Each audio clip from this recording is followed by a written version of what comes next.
Bienvenue. So I'll speak in English. Or everyone speaks English? Om Namo Bhagavate Vasudevaya. Om Namo Bhagavate Vasudevaya. Om Namo Bhagavate Vasudevaya. Om Namo Bhagavate Vasudevaya. Om Namo Bhagavate Vasudevaya. Om Namo Bhagavate Vasudevaya.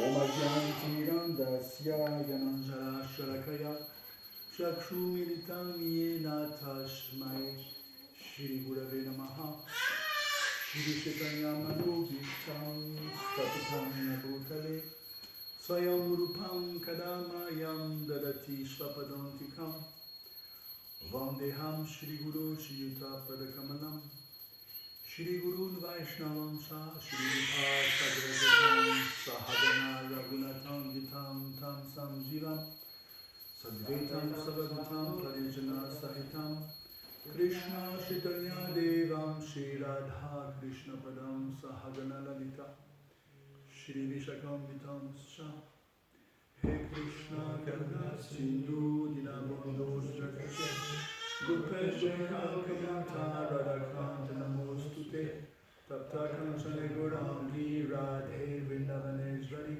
Vishabhanu Sute Devi Pranamami Hari Priye Vamsakakata Kudasha Kripa Sindhu Jaivacha Patitanam Pavanebhyo Vaishnavibhyo Namo Namaha Jai Shri Krishna Chaitanya Prabhu Nityananda Shri Advaita Gadadhara Shivasadi Gaur Bhaktavinda Hare Krishna Krishna Krishna Hare Hare Hare Rama Rama Hare Hare.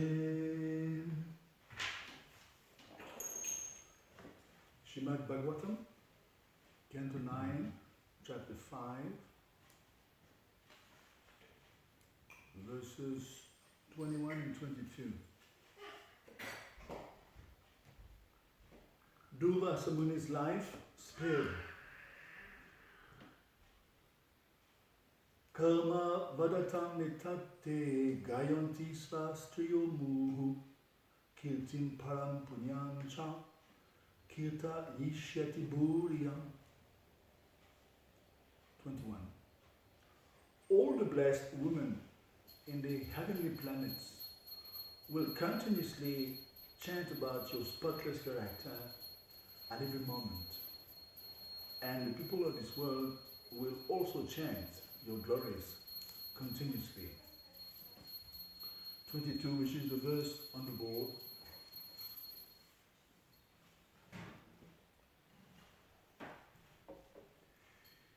Shri Shukhovacha Shri Shukhovacha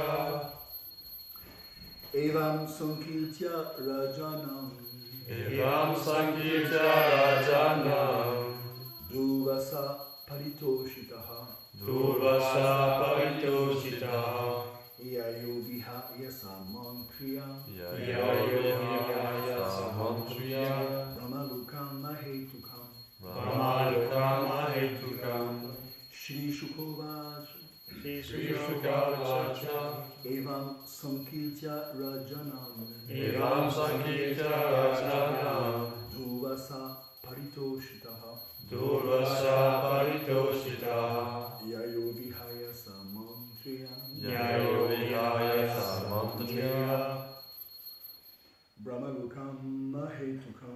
Brahmalokam Ahetukam Please. Shri Shuka Uvacha Shri Shukhovacha Evam Sankirtya Rajana Evam Sankirtya Rajanam Durvasha Paritoshitaha Durvasa Paritoshitaha Yayo Vihaya Samantriya Yayo Vihaya Samantriya Brahma Lokam Hahetukam Brahmalokam Ahetukam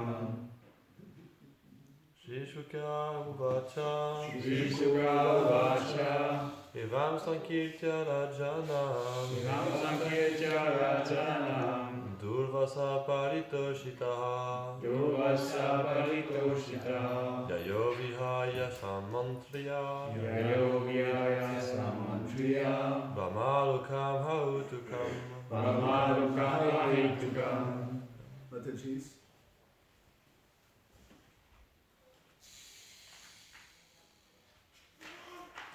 Shri Shukhovacha. Shri Shukhovacha Shri Shukadev Goswami said, Shri Shukadeva Evam Evam thus. Sankirtya Sankirtya glorifying. Rajanam Rajana the king. the king Duvasaha Durvasa the great mystic yogi Duvasamuni. Paritoshitaha Paritoshita being satisfied in all respects. being satisfied in all respects.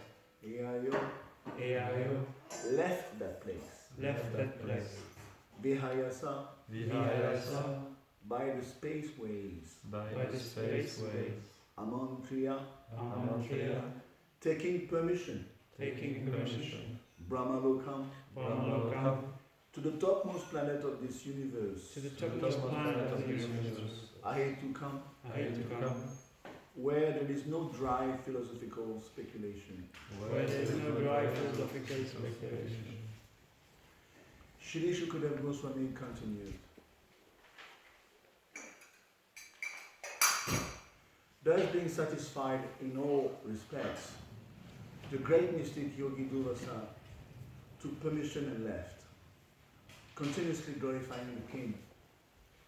Through the skyways he went to Brahmalok, which is devoid of agnostics and dry philosophical speculators. Purport. Although Durvasa Muni went back to Brahmalok through the spaceways, he didn't need an airplane, for great mystic yogis can transport themselves from any planet to any other without any machine.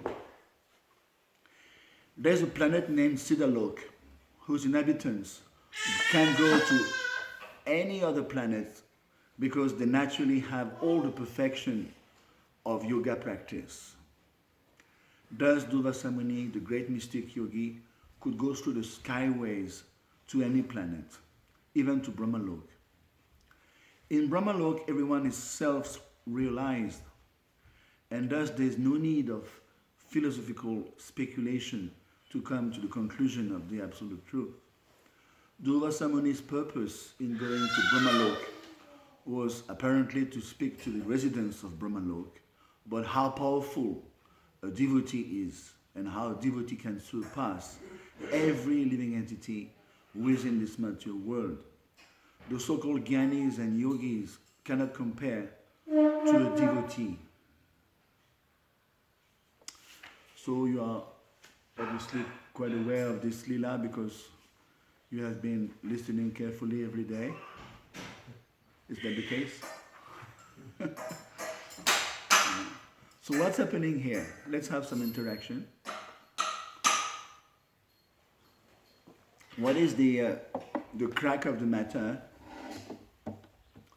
Where are we at now in this unfolding of the lila between Ambarish Maharaj and Durvasa Muni?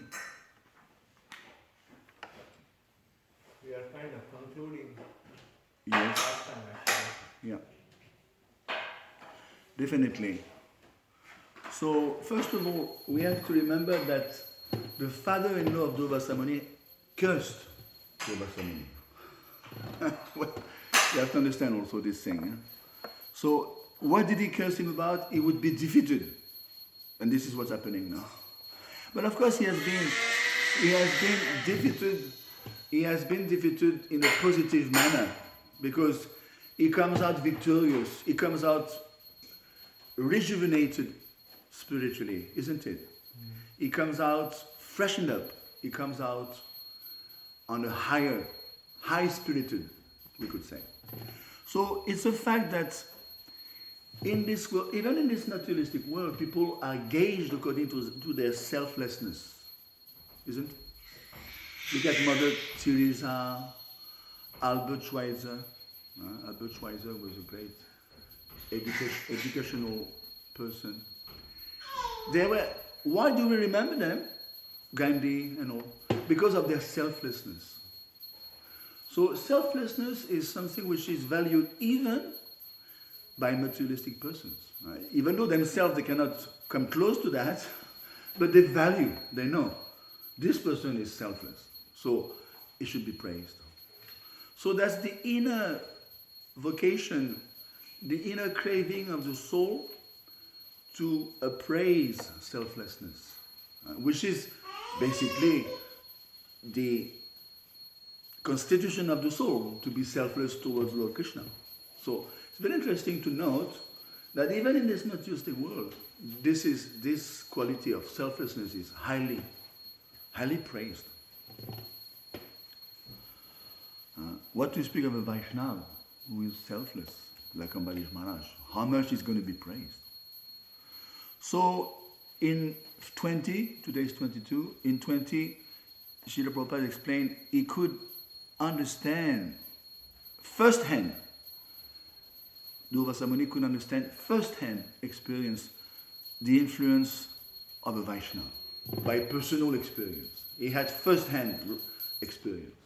This is not Gyan, this is Vigyan. He has seen the value, the power of a Vaishnava. So he cannot deflate, or he cannot, he cannot step out from this. He understands, yes, I've seen with my own eyes. So he's very pleased. It's very interesting because even though he got defeated, but he retained his Brahmanical status, isn't it? He was obviously the loser. He got chased by the chakra. Sudarshan chakra is, we have discussed, you must have discussed previously, the power of the chakra. Sa ekshata. The chakra, Sudarshan chakra, is responsible for the creation. Just imagine the power of the chakra. It's only one aspect. Sa ekshata. Sa ekshata means the creation is rendered possible by the glance of Mahavishnu on Pradhan. So this glands is the chakra. We have discussed. You have discussed. You have seen how Maharaj Ambarish is stopping the chakra. Even though the chakra was chasing Durvasa Muni all over the place for 1 year, even in Vaikuntha, Maharaj Ambarish has the power to keep it at bay, to put it to an halt. He said, you are religion, you are truth, you are encouraging statements, you are sacrifice, you are the enjoyer of the fruits of sacrifice, you are the maintainer of the entire universe.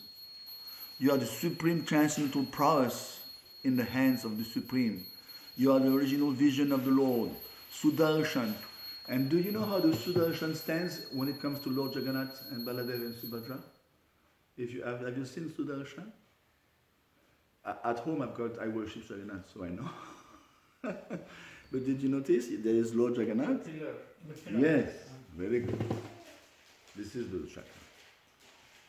It takes the form of Garuda Stamba. Garuda Stamba. In Puri, when you go to Puri, even Videshi like us, like me, we cannot enter obviously, but from afar you can see the Garuda Stamba. So, by the way, this is where Lord Mahaprabhu used to stand, because from there he had a nice perspective on the whole set of deities.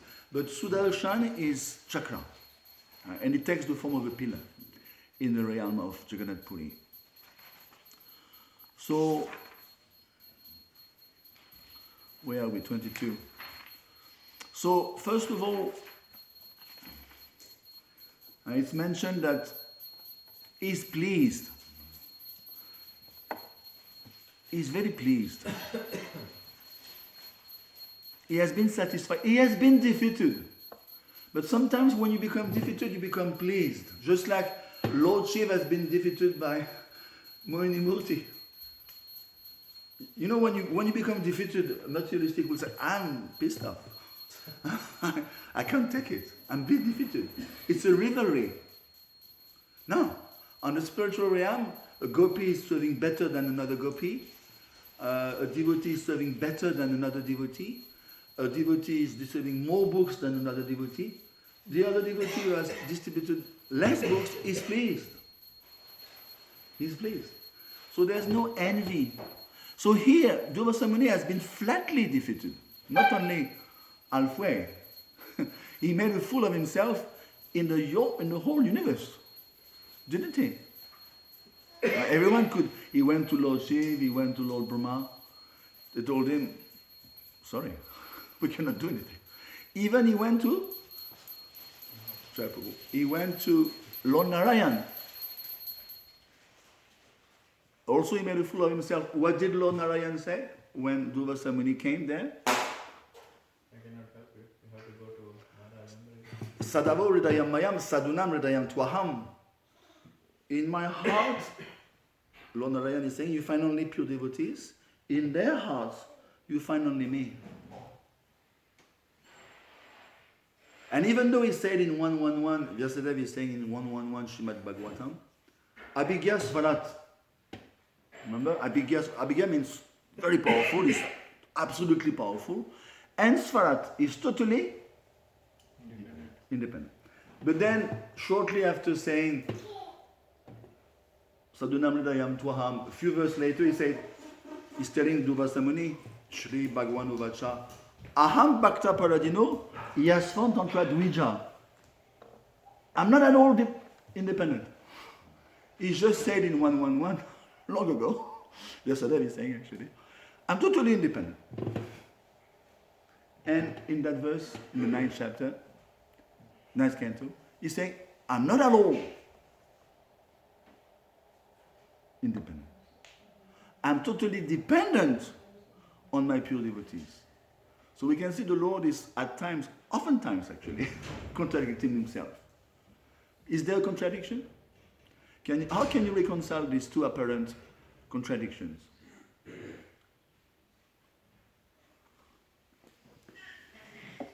One is saying Svarat, and supremely, actually Lord Vyasadeva is saying Svarat, is supremely independent. Then, much later in the 9th canto, when Dhruva Samuni comes to Vaikuntha, the Lord Narayan is saying, Aham Bhakta Paradino, Yasvatantra Dvija. My dear Dvija, Dvija means twice born, I'm not at all independent. I'm dependent on my devotee. I'm also dependent on the devotee of my devotee. Why? Yes, Prabhu. When he says that he is Swarat, independent, he said, Janmadi Asyad, I am the source of all, everything, Yes. of the world. Yes. So, but I am independent of that. Yes, exactly. So when he says I'm dependent, he says, Aham Bhakta, but I am dependent of my devotee. So Exactly. he is independent of the world, energy. But he is dependent of the Yeah, thank you. This is the proper answer. Thank you, Prabhu. So it's very interesting to note that Dhruva Samuni is very pleased, extremely pleased by having been defeated. And he's asking permission to leave. He understands. Why is he leaving, by the way? Where is he going? Why? What is his modus operandum? Modus operandum means his intent. What is his intent now? He has been, there's a shift in the heart. There's a shift, we say paradigm, it's a big word in English, paradigm. There's a shift, there's a paradigm shift in his consciousness. And you can testify to that by the eagerness. What is his eagerness all about? He wants to go and tell others. Yes. The greatness of devotees. Can you imagine? It's first-hand experience. First-hand experience. I want to tell. I mean, I've seen Srila Prabhupada. I want to tell everyone. People, those who were blessed to behold Srila Prabhupada, wanted to tell others. It's something unheard of. It's something unique. I want to share. It's beyond you. You feel the drive to tell others. Just like when you met Krishna consciousness, remember, in the early days of your life, you want to tell others, even though you will be blasted by others. I remember my friends, my so-called good friends, I was telling them, please come, it's beyond description. Come to this restaurant. And I'm like a fool, because what are you talking about? You're getting cheated. You're being trampled over. Can't you see? And they were putting me against the wall. You have to choose, you or Krishna, me or Krishna. So I said, okay, so I made my choice. But I was the only one registering the greatness of Krishna consciousness. The others would not register. Even on the contrary, they would be taken aback. So very interesting. The consciousness of the living entity will drastically make a difference in his motions, in his movements. Even though we are born on the same footing, we are friends from school, but still, when it comes to Krishna consciousness, then you can see who is who. Who you can see. You cannot cheat. You cannot pretend. You cannot simulate. So Dhruva Samuni, he has a change of heart, deeply changed. And Dhruva Samuni is not a joker. And Dhruva Samuni, remember, who is Dhruva Samuni? Is the expansion of Lord Shiva. Can you imagine? Atri Muni, remember? Atri Muni was Manasaputra of Lord Brahma. And he wanted to have a son who would be in toto Lord Vishnu, Lord Brahma, Lord Shiva. 3 1 go. Quite a feat, quite a request. But of course, Atri Muni, as we know from 4th canto, extremely austere personality. Yeah. Manasaputra is born from the mind of Lord Brahma. And whom did he get? His request was fulfilled. You know the verse, what is the verse? It says, Rishabdev is telling his sons, Putrainam Griyam Shunyam, we should perform austerity for the sake of purifying the heart. So he has purified his heart, and then Brahmasukam Twanantam, he can access Brahmasuk, the absolute truth pleasure, absolute bliss. So this atrimony, obviously, Tapodivyam Putraka Yena Sadam Shudyet, yes. Then he had his request fulfilled, but in a slightly different form that he was expecting. He was expecting one son that would encompass the three deities, Lord Vishnu, Lord Shiva, Lord Brahma, but he got three personalities instead of one. So, on the part of Lord Shiva, that was Durvasamuni. Durvasamuni was begotten for the sake, by a tree, for the sake of fulfilling his request. And he was the portion of Lord Shiva. He's a portion of Lord Shiva. So extremely powerful living entity, mystic yogi.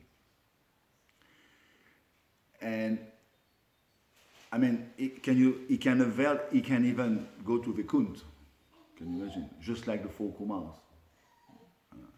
He was not specifically a devotee, Durvasamuni, in the first place. But still he went to Vaikuntha. Vaikuntha means Paravyum, spiritual world. Four Kumars, same. On the transition of becoming devotees, they went to Vaikuntha. So those yogis are extremely powerful. They can even traverse the universe.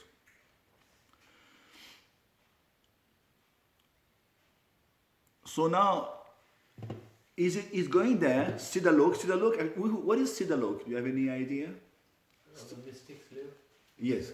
Siddhalok is, in Bhagavatam it's mentioned, it's a satellite of Brahmalok. You know, like we have satellite, around big planets you find satellites. So Siddhalok is a satellite of Brahmalok. And obviously one great living entity that we know, we hear every day, is born from there, is from there. Narad. Narad is from Siddhalok. Narad Muni. And what is the particularity of the Siddhalok inhabitants? All mystic. All mystic. They have full access to the Astasiddhi, the 8 mystic powers.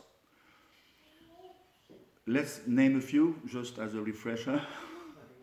Animal, Lagima, to become smaller than the smallest, they can enter under the window here, bigger than the biggest. So they can become light, extremely light. They can control someone's mind. They can control even the mechanisms of material nature. They don't need any Viman, any aircraft to fly around freely like a transcendental astronaut. For Narad is called a transcendental astronaut. They can fly around. And they have pathways, it's called spaceways here. Just like you have seen a flight. Do you think a flight can fly randomly at will? No. The control power will... They have pathways just like we have, spaceways, skyways in Paris, anywhere in the world. Similarly in the sky, there are skyways. For instance, what is the Milky Way? In the 5th canto it's mentioned. What is the purpose of Milky Way? Milky Way, la Voie lactée. The purpose of Milky Way. Actually, it's quite amazing. The demigods, they transport in vessels Ganga water, Ganga Jal, in vessels, and they hand it over to one another, and that constitutes a stream of milk, basically, Milky Way. This milk is Ganga Jal, actually, and it's being transported by demigods down this path, all the way down to Svargalok, and then 1/4 of Ganga Jal comes down on this planet, Bhuluka. So you can see there's specific skyways, even in space. So he's going there to basically to glorify Maharaj Ambarish. I could not print out, my printer didn't work, so I took snaps. But before I go into that, about the glorification of the devotee, I wanted to discuss about anger a little bit. Because obviously, Durvasamuni got angry. We cannot deny. Is anger a good thing? Is anger a good thing? What does Krishna say in the Gita? Third chapter, Shri Bhagavan Uvacha, Kama Esha, Krodha Esha, Rajodguna Samudbhavaha. Kam, lust, we cannot fulfill it, it transforms into wrath. Rajodguna Samudbhavaha, it's a product of passion. But listen to Lord Narayan, back to this lila of Jai Vijay. Remember, very interesting lila, connected to this one today. The four Kumars, what happened? On the threshold of Vaikunt, anger, they cursed. Whom did they curse? Jai Vijay. Did Jai Vijay show anger? No. On the contrary, they fully accepted the curse. Who came on the spot? Lord Vishnu, Lord Narayan. To appease to smoothen out the situation, because things were getting out of hand. There's nothing worse in life, in the world, in the existence. There's nothing worse than the wrath of a Brahman. You know that? There's nothing worse. So out of love for his attendants, the two porters, the two gatekeepers, he came on the spot. He could have sent someone. He didn't even get on Garud's back. He was so much in a hurry, he came on foot. Of course, he doesn't touch the ground. Narayan just hovers over the ground. Because he wanted to cool off the situation. He wanted to appease the situation. There's nothing worse than the Brahman's curse, than the Brahman's wrath. Lord Narayan knew, of course. So I have to protect them, otherwise they will be smothered to ashes practically. You know? And now, he's going to speak to the four Kumars. Four Kumars are going to offer prayers, because that was their inner intention. They wanted to take darshan of Lord Narayan. Remember that was their first intent in going there. They're going to glorify the Lord with choicest Uttama Shlok. Is glorified by Uttama Shlok, by choicest hymns. But the four Kumars, it dawned upon them that perhaps we could be at fault also. They understood. We are finger pointing at the doorkeepers for becoming angry, for hampering, for thwarting or trespassing or entry into Vaikunt. We are finding fault at them, but little do they understand, and it dawned upon them actually that we are guilty practically of the same fault, because they became angry. So now Narayan is going to speak. Lord Narayan is going to speak out. He has been glorified by the four Kumars. Obviously, Jai Vijay felt quite embarrassed and totally diminished. They have been just cursed. What does Lord Narayan say? Did you remember? Of course, it's not this lila, I know. What does he say, in essence? Any recollection? It's my fault, forgive me for the fault of my servants. Yes, it starts like this. I can lop off my own arm to atone for the mistakes of my servants. But then further down the line, he says this verse, 3:16:11. Ye Brahmanan Mayi Diya Kshipato Chayantas Tusya Drida Smita Sudokshita Padmavaktraha Vanya Nuraga Kalayat Najavad Grinanta Sambodayantyaham Svaham Uparitaste. Listen to the translation. Lord Narayan. Just as I'm controlled by you, he's speaking to the four Kumars, just like I'm controlled by you, because you're a Brahman, I'm controlled by those who worship Brahmanas who have offended others. In other words, can you imagine how far it goes? Start again. Just as I'm controlled by you, my dear four Kumars, I'm controlled by those who worship Brahmanas who have offended others, who see those Brahmanas as extremely praiseworthy. And just as a son pacifies an angry father with cool words and polite words, I'm totally sold out to those devotees who remain equipoised even though they are blasted by Brahmanas. And further so, I will glorify those who glorify angry Brahmanas.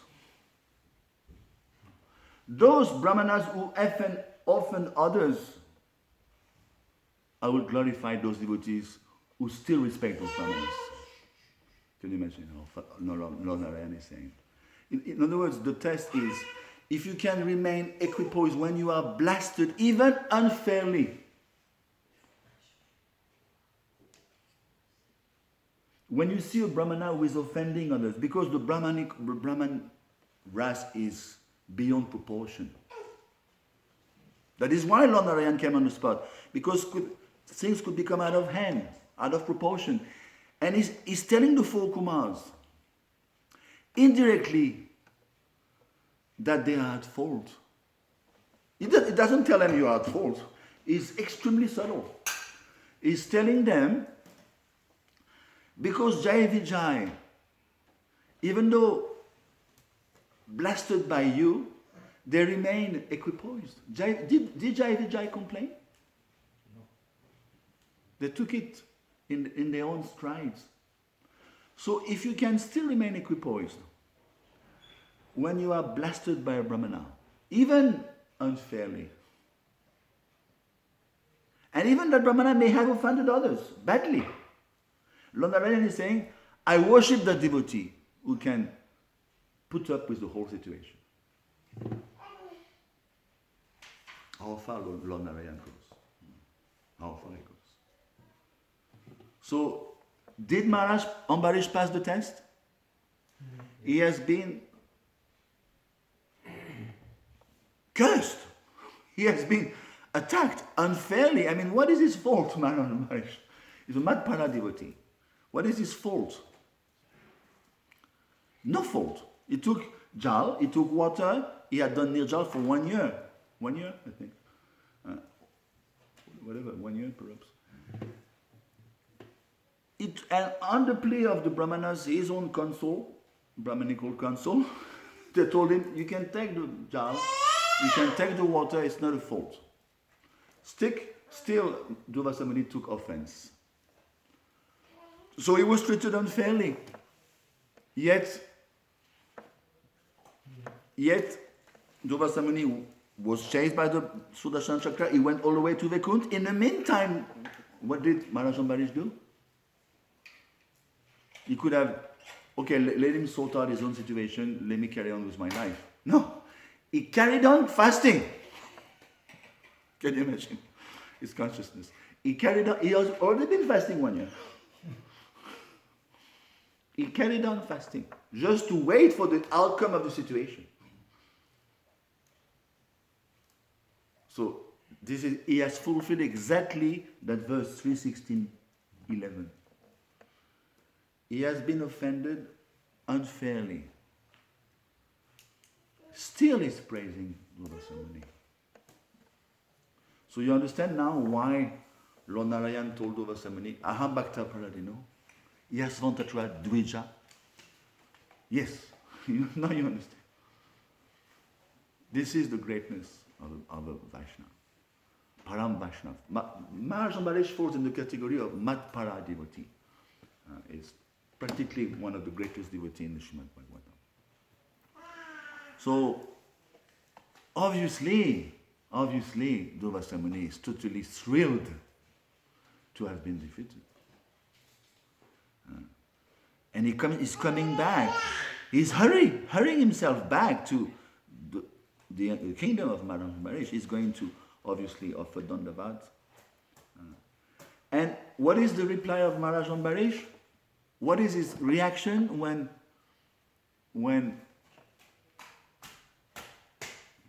Durvasamuni offers Dandavat? No. He feels uneasy. He feels uneasy. It's just like Prabhupada disciple is offering, Dandavat to you or Guru. You feel uneasy. Of course, you're going to reciprocate. He feels uneasy, and then next to that, what next? He feels uneasy, and he stops him short, and he's going to take action by keeping the chakra at bay. Remember? And he's going to offer the whole chapter 5 today. Now you are studying chapter 5. He's offering prayers to glorify the chakra, and the chakra is going to listen to Maharaj Ambarish. Just like Lord Narayan is listening to Maharaj Ambarish, a pure devotee, the chakra also. Chakra becomes totally subservient to Maharaj Ambarish. It's very interesting. So now let's discuss to that point, like the one you mentioned, Prabhu. He's going to Brahmalok to glorify devotees. This is amazing. He wants to share the news. So far he was not convinced. He had misread Maharaj Ambarish. You misread someone. You don't understand someone. You misread him. And you pass hasty conclusions. Well, it's just a regular devotee, Nothing, what's so special about him? You tend to misjudge, you misread the situation, you misjudge someone. So that's exactly what happened to Durvasamuni. And Durvasamuni is acknowledging that in the previous verses. He's telling, yes, I took you,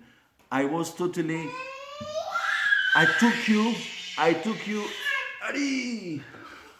I took you as an ordinary person.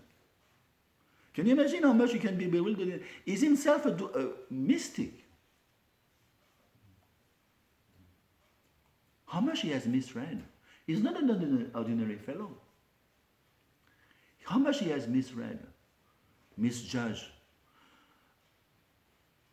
I thought of you as an ordinary human being, but by my own intelligence, I could understand you are the most first-hand experience. You're the most exalted person. I'm very pleased, and I've become obliged to you. But what's interesting, he retained his Brahmanical position. We should be saying, naturally speaking, you may be concluding, well, he has lost everything. He has lost his status. He made a Vaishnava parade. He's no more fit to become a Brahmin. No. And life goes on, but Durvasamuni remains as a Brahmin. He still accepts the subservience of Maharaj Ambarish. Maharaj Ambarish is going to feed him. He's going to prepare a feast for him. And he's not taking the feast with him. He remains in a subservient position behind, even though he has been offended. So this is the greatness of the Brahmanical status also.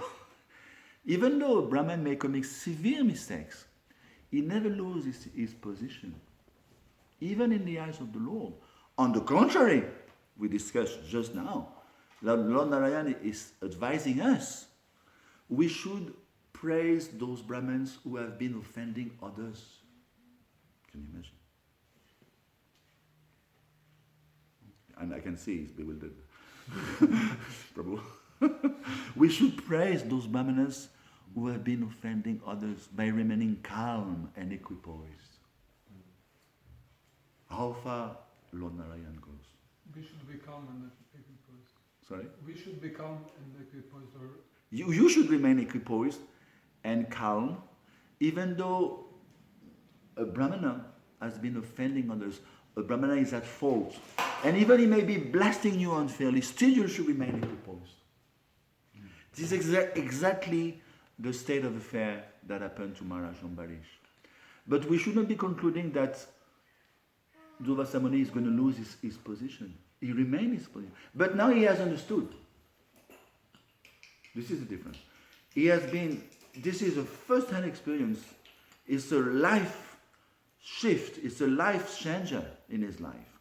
So much so that now he's hurriedly, with permission of Maharaj Ambarish, hurriedly is going to Brahmalok to tell the news. I'm an expansion of Lord Shiva, my dear friends. He's telling in Brahmalok. I'm an expansion of Lord Shiva. Everyone knows. But this is what happened. He's going to tell the truth. I've been defeated by such a stalwart devotee. This is the greatness of a devotee. Yoginam api sarvesham madgetanantaratmana shadavam bhajati yomam sameyutatamu mataha. This is the conclusion of Krishna of the first 6 chapters of the Gita. He whose thoughts are always dwelling in me, whose mind is in me, is always engrossed in me, is by far the greatest yogi, the bhakti yogi. So this is a state of affair. This Durvasa Muni, he has changed. Later down the road, not this lila, much later, I don't know if you recall, he's going to be faced to the same situation. Remember in Mahabharata? Same story, but he's going to react differently. He knows, he has understood the point. He has understood the lesson. Remember the Pandavas are in exile? Yes. 14 years, 13 years? Go ahead. He wanted to go. Actually, it was Duryodhana who provokes him. Oh, there is not provokes, but requests him. My brothers, my cousins are there. You should go and honor the feast. They're cooking for you, and then he gets all interested, and he goes to the camp of Yudhishthir Maharaj. He wants to eat. He comes with 10,000 disciples or something. Something like that. Crazy number, and they didn't have anything to feed him, and all they could see is they wanted to send him to the river. They can take bath, and meanwhile they're literally begging Krishna, come and help us. Akshay Patra, she had Akshay Patra. Even like us, we have material qualifications. Sometimes we rely on. So it was Surya Bhagavan who gave them Akshay Patra. Surya Bhagavan gave to Draupadi. And they were thinking that even that could help, but by the time she eats and washes it, and you cannot get anything more out of it, it can produce a lot of food. So they pray to Krishna, and Krishna comes to the scene and rescues. By then Krishna kind of satisfies all of and then they realize, we should just leave, they're cooking a feast for us. If we go back and if we don't eat, I think I'm in trouble, So. Yeah, this is exactly what happened. So Krishna from afar, he made them full-bellied. Full-bellied. While they were taking the oblations in the river. How can you eat? You are full-bellied and again the feast is presented in front of you? It's an offense. So Durvasa thought to himself, better I split. Better I don't come back. He got the point, and then it's mentioned there in Mahabharata. No, not twice. I don't want to again make the same mistake. This Maharaj Yudhishthira, is on the same level as Maharaj Ambarish. They're all Magpara devotee. I don't want to say the same. I got my lesson with Maharaj Ambarish. So this is what to be retained from this lesson. Devotee so passes, especially a devotee of that caliber. He has conquered the Lord. It's called Shri Krishna Karshini. What to speak of Durvasa Muni? He has conquered Lord Narayan. Lord Narayan is saying, Aham Bhakta Paradino. What else you want to say? Chakra is becoming subservient to that devotee. It's finished. The story is over. They control. Mahaprabhu said, any one of my devotee in Gaurila can liberate the Brahmanda in one click of an eye. You understand? Any one of my associates, in the twinkle of an eye, they liberate the universe. This is the greatness of devotee. Hare Krishna. Thank you very much. Any questions? Prabhu, you had one, I think. Yeah, exactly. First of all, thank you for your class, really advanced one, and to let me know a bit more about the pastime of the Lord and all the Srimad Bhagavatam. I just had a question about who offend the devotees. I also heard when is the breaking point between be equipoised and understand and pray for the one who offends devotees, and the point when we have to defend devotees against issues.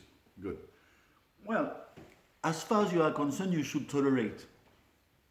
But on the contrary, if a devotee or the Lord is offended, immediately you have to step into action. Long back, Bhagavad Jivan Prabhu, remember? Before we had this grill, what do you call it? This grill. Long back, I don't know if you remember, there was just a hope ranking. One guy, one day, long back, late 80s, 87 perhaps, he trespassed within the inner portion. Bhagavad Jivan is black karate belt. He just flattened. The guy was lying here, unconscious. Black karate belt. This is Krishna consciousness. Of course. You would say, oh my dear sir, please step out. No. Same with the devotee. If your devotee is being beaten, I remember one time I was in Le Havre. It's a city northern of France. I mean, on the coast.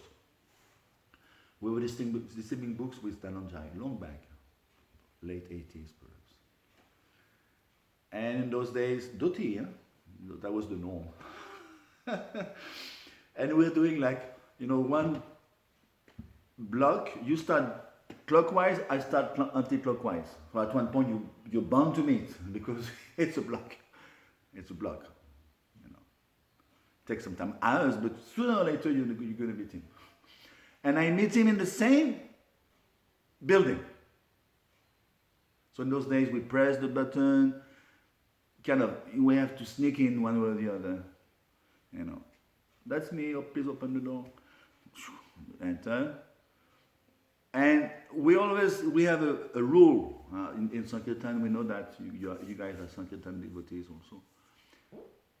You start from, when there are two devotees, one start from the top, one start from the bottom, and then we meet somewhere in between. And Krishna inspired me that day, I guess. I started from the top. When I got there, Dhananjay and one guy were fighting on the floor. They're just rolling. It's like a full fight. In front of the doors, they were fighting. And the guy was nasty.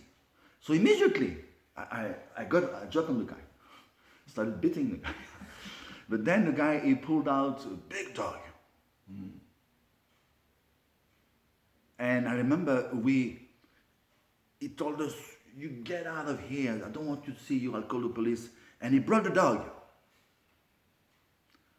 So Dhananjay already, but Dhananjay is mild, you know. He's not really, he didn't beat the guy much. But I was heavy on the guy. Then he said, please get out. So we entered the lift. The lift is very small. So there's the guy, the dog, me and Dhananjay. Very small lift, we're like this. And the door is growling. And the guy is holding the dog. So I told the guy, if you still touch my friend Dhananjay, I'll break you into pieces. I was heavy. I was angry. Already I kind of beaten him up as he was rolling with Dhananjay. And the guy, I will let my dog loose. And then we came down and he kicked us out. But you know, you have to step in, Prabhu. You have to step. You cannot tolerate. Even at the cost of your life. You cannot tolerate. There's one story. It happens in New Vrindavan at the time of Kirtananand Swami, Prabhu, whatever.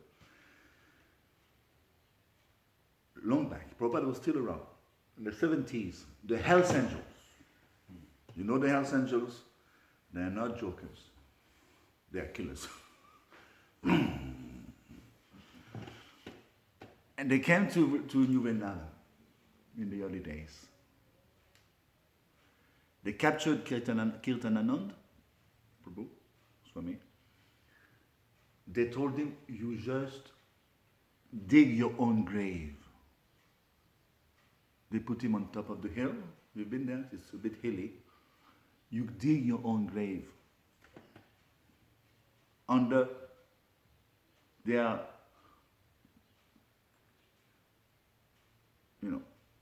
He's got the revolver pinpointing at him. You dig your own grave. Kirtananand. Down below in the valley, in the temple, more Hells Angels are there. Same gang. They're telling the pujari, you push the deity. Point blank. You push the deity. What did the devotee do? They didn't push it. No. He pushed the deity. No. He pushed it. Pushed him. The deity made such a thunderous noise, beyond proportion, that the Hells Angels on top of the hill, they heard the noise. They became frightened and they left. So you can see how Lord Krishna is a bad thing, very bad thing. When Prabhupada, he heard the story, he said, this devotee has lost his ticket back to God. Wow. He pushed it to fall, or? Of course, the devotee was broken into pieces. This devotee has lost his ticket back to God. But if you take the bigger picture, by pushing the deity, Kirtananand was saved. So Krishna is like that. In one go, he can fulfill many purposes. Hare Krishna. You have more questions, Prabhu? Thank you, Prabhu, for the lecture. When you speak of selflessness, like I heard the stories, Chandramauli Swami was saying how when Prabhupada was there, and I think it was in New Vrindavan, and that they were on the Bhagavatam class, everyone was sleeping.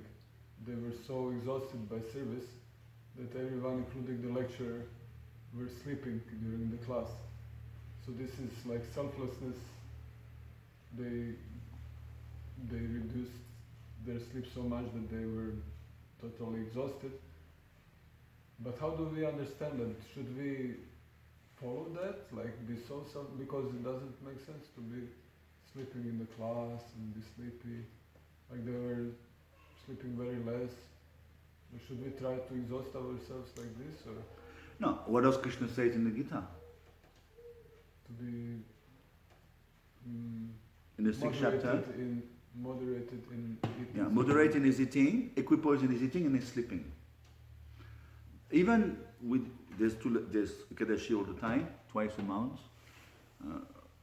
I was reading because recently was Ekadashi. Prabhupada was not so keen that we go undertake extraneous austerity. He was not so keen, especially on the plea of not going out and preaching. If he has to make a choice, he will tell the devotee, you eat something. Don't eat grains, of course, but you eat and go out. So we have to be equipoised. We should not overdo it. Personally, I do nirjal because my constitution is like that. I can do it, I don't have difficulty. For the last 40 years, my guru told me. But we should not, because we can become proud. Doing nirjal, I'm proud.